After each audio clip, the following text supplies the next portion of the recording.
గత సంవత్సరంగా కాంగ్రెస్ పార్టీ తరఫున మేము ఏడీ బిల్డింగ్ దగ్గరికి రావడం జరుగుతూ ఉంది. దాదాపుగా ఒక 30 సార్లు పైనే వచ్చాం. మేమేం అడుగుతున్నాం,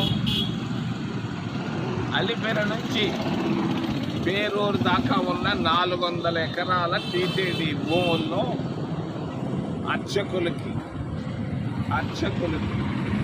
టీటీడీ ఉద్యోగస్తులకి ఇవ్వాలని మేము డిమాండ్ చేస్తున్నాం. చంద్రబాబు నాయుడు ఏం చేస్తున్నాడు, ఈ భూమిని కోటీశ్వర్లకు ఇస్తున్నాడు, టాటాలకి బిర్లాలకి ఇస్తున్నాడు. దీన్ని మేము ఖండిస్తున్నాం. ఖచ్చితంగా చంద్రబాబు నాయుడు స్పందించాలి.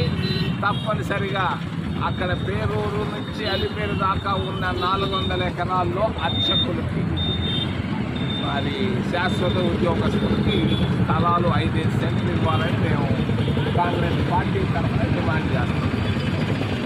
రెండవది, 14-15 సంవత్సరాలు ముఖ్యమంత్రిగా ఉన్నాడు చంద్రబాబు నాయుడు. మరి 14-15 సంవత్సరాల్లో తిరుమల కొండ ఎన్నోసార్లు వచ్చాడు, పోయాడు. కొండలో 500 అంగళ్ళు ఉన్నాయి. 500 అంగళ్ళు ఉన్నాయి. ఈ 500 అంగళ్ళలో ఒక్క ఎస్సీ కన్నా ఇచ్చాడా? ఒక్క ఎస్టీ కన్నా ఇచ్చాడా? ఒక్క ఓబీసీ కన్నా ఇచ్చాడా చంద్రబాబు నాయుడు అని నేను ప్రశ్నిస్తున్నాను. మేము అడుగుతున్నాం, దామాషా ప్రకారంగా తప్పనిసరిగా పైన కొండపైన ఉన్న అంగళ్ళల్లో ఓబీసీలకు, ఎస్సీలకు, ఎస్టీలకు కేటాయించాలని రెండో డిమాండ్ మాది.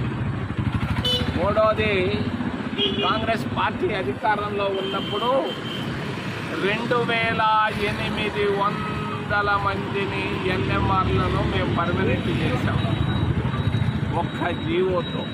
మేము అడుగుతున్నాం చంద్రబాబు నాయుడు, ఇక్కడ పనిచేస్తున్నటువంటి ఎన్ఎంఆర్లందరినీ శాశ్వత ఉద్యోగస్తులు చేయాలి అని మేము డిమాండ్ చేస్తాం.